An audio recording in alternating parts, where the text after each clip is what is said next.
ಸ್ನೇಹಿತರೆ, ಉದ್ಯೋಗ ಬಂಧು ಯೂಟ್ಯೂಬ್ ಚಾನಲ್ಗೆ ಸ್ವಾಗತ. ಯಾರೆಲ್ಲ ನನ್ನ ಚಾನಲ್ಗೆ ಸಬ್ಸ್ಕ್ರೈಬ್ ಆಗಿಲ್ಲ ದಯವಿಟ್ಟು ಸಬ್ಸ್ಕ್ರೈಬ್ ಆಗಿ. ಇವತ್ತಿನ ವಿಡಿಯೋದಲ್ಲಿ ಆಧಾರ್ ಕಾರ್ಡ್ ಅದ್ರ ಬಗ್ಗೆ ಮಾಹಿತಿನ ತಿಳಿಸ್ಕೊಡ್ತೀನಿ. ಆಧಾರ್ ಕೇಳಿರ್ತೀರ, ಎಲ್ಲರೂ ಮಾಡಿಸಿರ್ತೀರ. ಆಧಾರ್ನ 12 ಯೂನಿಕ್ ವಿಶಿಷ್ಟ ಗುರುತಿನ ನಂಬರ್ ಕೂಡ ಇರುತ್ತೆ, ಕಾರ್ಡು ಕೂಡ ನಿಮ್ಮ ಹತ್ರ ಇರುತ್ತೆ. ಆಧಾರ್ ಅಂದ್ರೇನು, ಯಾರೆಲ್ಲ ಮಾಡಿಸ್ಬೇಕು, ಇದರ ಉಪಯೋಗವೇನು, ಎಲ್ಲಿ ಅರ್ಜಿ ಸಲ್ಲಿಸಬೇಕು, ಹೇಗೆ ಡೌನ್ಲೋಡ್ ಮಾಡ್ಕೊಬೇಕು, ಯಾತಕ್ಕಾಗಿ ಮಾಡಿದ್ದಾರೆ ಈ ಆಧಾರ್ ಕಾರ್ಡ್ ಅನ್ನೋದ್ರ ಬಗ್ಗೆ ಮಾಹಿತಿನ ತಿಳಿಸ್ಕೊಡ್ತೀನಿ. ಆಧಾರ್ ಕಾರ್ಡ್ ಒಂದು one nation one student I D ಅಂತ, automatic permanent academic account registry ಅಂತ, ಕನ್ನಡದಲ್ಲಿ ಸ್ವಯಂಚಾಲಿತ ಶಾಶ್ವತ ಶೈಕ್ಷಣಿಕ ಖಾತೆ ನೋಂದಣಿ. ಇದು ಎಲ್ಲಿ ಮಾಡ್ತಾರೆ ಅಂದರೆ ಶಾಲೆಗಳಲ್ಲಿ ಅರ್ಜಿನ ಸಲ್ಲಿಸ್ತಾರೆ. ಆಧಾರ್ ಕಾರ್ಡ್ ಅಂದರೆ 12 ಸಂಖ್ಯೆಯ ವಿಶಿಷ್ಟ ಗುರುತಿನ ಚೀಟಿ. ಎಲ್ಲ ವಿದ್ಯಾರ್ಥಿಗಳು ಕೂಡ ಇದನ್ನು ಪಡಿಲೇಬೇಕಾಗಿರ್ತದೆ. ಪ್ರೈಮರಿಯಿಂದ ಹಿಡಿದು ಹೈಯರ್ ಎಜುಕೇಷನ್ವರೆಗೂ ಎಲ್ಲರಿಗೂ ಇದನ್ನು ಐ ಡಿ ಕಾರ್ಡನ್ನು ಕೊಡ್ತಾರೆ. ಐ ಡಿ ಕಾರ್ಡ್ ಕೊಡುವ ಕಾರಣ ಏನಂದರೆ, ಎಲ್ಲ ದಾಖಲಾತಿಗಳು ಒಂದೇ ಕಾರ್ಡಲ್ಲಿ ಒಂದೇ ನಂಬರಲ್ಲಿ ಸಿಗಲಿ, ವಿದ್ಯಾರ್ಥಿಗಳ ಪೂರ್ಣ ಡೀಟೇಲ್ಸ್ ಸಿಗಲಿ ಅನ್ನೋ ಕಾರಣ. ಆಧಾರ್ ಕಾರ್ಡ್ ಅಂದರೆ ಏನು ಮೊದಲಿಗೆ ತಿಳಿಸ್ಕೊಡ್ಬೇಕಂದ್ರೆ, ಇದರಲ್ಲಿ ಒಂದು ವಿದ್ಯಾರ್ಥಿಯ ಶೈಕ್ಷಣಿಕ ಜಾತಕವೇ ಅಡಗಿರುತ್ತದೆ. ಪೂರ್ವ ಪ್ರಾಥಮಿಕ ಶಾಲೆಯಿಂದ ಉನ್ನತ ಶಿಕ್ಷಣದವರೆಗೂ ಪ್ರತಿಯೊಬ್ಬ ವಿದ್ಯಾರ್ಥಿಗೂ ಈ ಐ ಡಿ ಕಾರ್ಡ್ ನೀಡಲಾಗುತ್ತದೆ. ವಿದ್ಯಾರ್ಥಿಯ ಹೆಸರು, ವಿಳಾಸ, ಜನ್ಮ ದಿನಾಂಕ, ಲಿಂಗ, ಭಾವಚಿತ್ರ, ಕ್ರೀಡಾ ಚಟುವಟಿಕೆ, ಶಿಕ್ಷಣ ಸಾಲ, ಪ್ರಶಸ್ತಿ ಸೇರಿದಂತೆ ಇತ್ಯಾದಿ ಶೈಕ್ಷಣಿಕ ಮಾಹಿತಿ ಡಿಜಿಟಲ್ ರೂಪದಲ್ಲಿರುತ್ತದೆ.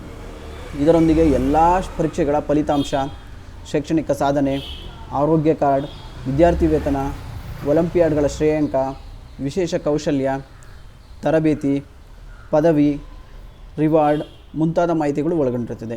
ಪ್ರತಿ ವಿದ್ಯಾರ್ಥಿಯು ಶೈಕ್ಷಣಿಕ ದಾಖಲೆಗಳೆಲ್ಲವೂ ಡಿಜಿಟಲ್ ಆಕಾರಗಳಲ್ಲಿ ಭದ್ರವಾಗಿರುತ್ತದೆ. ಎಲ್ಲ ಮಾಹಿತಿಯನ್ನು ಕೇಂದ್ರ ಶಿಕ್ಷಣ ಸಚಿವಾಲಯ ಸುರಕ್ಷಿತವಾಗಿ ಇಟ್ಟಿರುತ್ತದೆ. ಈ ಮಾಹಿತಿಯನ್ನು ಶೈಕ್ಷಣಿಕ ಉದ್ದೇಶಕ್ಕಾಗಿ ಮಾತ್ರ ಬಳಸಲಾಗುತ್ತದೆ. ರಾಜ್ಯದ ಎಲ್ಲ ಪ್ರಾಥಮಿಕ ಮತ್ತು ಪ್ರೌಢ ಹಾಗೂ ಹೈಯರ್ ಸೆಕೆಂಡರಿ ವಿದ್ಯಾರ್ಥಿಗಳಿಗೆ ಆಧಾರ್ ಸಂಖ್ಯೆಯ ಮಾದರಿಯಲ್ಲಿ 12 ಅಂಕೆಯ ಅಪಾರ್ ವಿಶಿಷ್ಟ ಗುರುತಿನ ಚೀಟಿ ವಿತರಿಸುವ ಪ್ರಕ್ರಿಯೆ ಇದಾಗಿರುತ್ತದೆ. ಕೇಂದ್ರ ಶಾಲಾ ಶಿಕ್ಷಣ ಸಚಿವಾಲಯದ ರಾಷ್ಟ್ರೀಯ ಶಿಕ್ಷಣ ನೀತಿ 2020 ಯೋಜನೆಯಡಿ ದೇಶದ ವಿದ್ಯಾರ್ಥಿಗಳಿಗೆ ಏಕರೂಪದ ಗುರುತಿನ ಚೀಟಿ ನೀಡುವ ಒಂದು ದೇಶ ಏಕರೂಪದ ವಿದ್ಯಾರ್ಥಿ ಗುರುತಿನ ಚೀಟಿ ಇದಾಗಿರುತ್ತದೆ. ಹಾಗೂ ಈಗಾಗಲೇ ರಾಜ್ಯದ ಪಠ್ಯಕ್ರಮದ ಶಾಲೆಗಳ ವಿದ್ಯಾರ್ಥಿಗಳಲ್ಲಿ ರಾಜ್ಯ ಸರ್ಕಾರದ STS ನಂಬರನ್ನು ತಿಳ್ಕೊಂಡಿರ್ತೀರ ನೀವು. ಅದೇ ರೀತಿಯಾಗಿ ಸೆಂಟ್ರಲ್ ಗೌರ್ಮೆಂಟ್ದು PEN ಪರ್ಮನೆಂಟ್ ಎಜುಕೇಷನ್ ನಂಬರ್ನ ತಿಳ್ಕೊಂಡಿರ್ತೀರ ನೀವು. ಅದೇ ರೀತಿಯಾಗಿ ಎರಡನ್ನು ಕಂಬೈನ್ ಮಾಡಿ ಈ ವಿಶಿಷ್ಟ ಗುರುತಿನ ಚೀಟಿ ಅಪಾರನ್ನು ನೀಡಲಾಗ್ತಾ ಇದೆ. ಇದಕ್ಕೆ ಏನೆಲ್ಲ ದಾಖಲಾತಿ ಬೇಕು ಅಂದರೆ, ಮೊದಲಿಗೆ ತಮ್ಮ ಶಾಲೆಯ ಆಗಲಿ ಕಾಲೇಜುಗಳ ವಿದ್ಯಾರ್ಥಿಗಳಾಗಲಿ ಮೊದಲು ಸಭೆಯನ್ನು ಕರೆಯಲಾಗುತ್ತೆ. ವಿದ್ಯಾರ್ಥಿ ಪೇರೆಂಟ್ಸ್ನ ಸಭೆಯನ್ನು ಕರೆದು ಇದರ ಬಗ್ಗೆ ಮಾಹಿತಿನ ತಿಳಿಸ್ಕೊಡ್ತಾರೆ. ತದನಂತರ ಒಂದು ಕನ್ಸೆಂಟ್ ಫಾರ್ಮ್ ಅಂತ ಕೊಡ್ತಾರೆ, ಒಪ್ಪಿಗೆ ಪತ್ರವನ್ನು ಕೊಡ್ತಾರೆ. ಆ ಒಪ್ಪಿಗೆ ಪತ್ರ ಸಹಿ ಹಾಕಿದ ನಂತರನೇ ಇದನ್ನು ಅರ್ಜಿಯನ್ನು ಮುಂದುವರಿಸಲಾಗುತ್ತದೆ.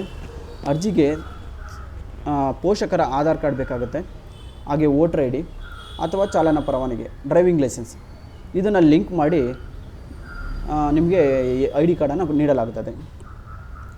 ಐ ಡಿ ಕಾರ್ಡನ್ನ ಎಲ್ಲರೂ ಪಡೆದುಕೊಳ್ಳಬೇಕು, ಕಂಪಲ್ಸರಿ ಎಲ್ಲ ವಿದ್ಯಾರ್ಥಿಗಳು ಪಡೆದುಕೊಳ್ಳಬೇಕು. ನಾನು ತಿಳಿಸ್ಕೊಟ್ಟಿದ್ದಾಗಿ ಎಲ್ಲ ಫುಲ್ಲು ಶೈಕ್ಷಣಿಕ ಜಾತಕವೇ ಅದರಲ್ಲಿ ಅಡಗಿರುತ್ತದೆ. ದಯವಿಟ್ಟು ಹಿಂದೆ ಕನ್ಸೆಂಟ್ ಫಾರ್ಮನ್ನು ಪಡೆದು ಎಲ್ಲ ವಿದ್ಯಾರ್ಥಿಗಳು ಅರ್ಜಿನ ಸಲ್ಲಿಸಿ ಅಪಾರ್ ಐ ಡಿಯನ್ನು ಪಡೆಯಿರಿ.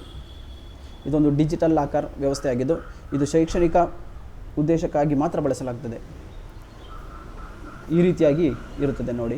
ಒಂದು ಎಕ್ಸಾಂಪಲ್ ಹೇಳಬೇಕು ಅಂದರೆ, ಇಲ್ಲಿ ತೋರಿಸ್ತಿರೋ ಹಾಗೆ ಈ ರೀತಿಯ ಅಪಾರ್ ಅಂತ ಮಾಮೂಲಿ ಆಧಾರ್ ರೀತಿಯೇ ಇರುತ್ತೆ. ಬಾರ್ ಕೋಡ್ ಇರುತ್ತೆ, ನಿಮ್ಮ ಯೂನಿಕ್ ಐ ಡಿ ಇರುತ್ತೆ, ತಮ್ಮ ಹೆಸರು, ಭಾವಚಿತ್ರ, ಡೇಟ್ ಆಫ್ ಬರ್ತ್. ಇಲ್ಲಿ ನೋಡಿ, ಆಟೋಮೆಟೆಡ್ ಪರ್ಮನೆಂಟ್ ಅಕೌಂಟ್ ರಿಜಿಸ್ಟ್ರಿ ಅಪಾರ್ ಅಂತ ಇರುತ್ತೆ. ಈ ರೀತಿಯ ಲೋಗೋ ಇರುತ್ತೆ, ಫ್ರಂಟ್ ಬ್ಯಾಕ್ ಈ ರೀತಿಯಾಗಿ ಇರುತ್ತೆ. ದಯವಿಟ್ಟು ಎಲ್ಲ ಅರ್ಜಿ ಸಲ್ಲಿಸಿ ಈ ಸದುಪಯೋಗನ ಪಡ್ಕೊಳ್ಳಿ. Thank you. ವಿಡಿಯೋ ಉಪಯುಕ್ತ ಆದರೆ ಶೇರ್ ಮಾಡಿ, ಸಬ್ಸ್ಕ್ರೈಬ್ ಆಗಿ.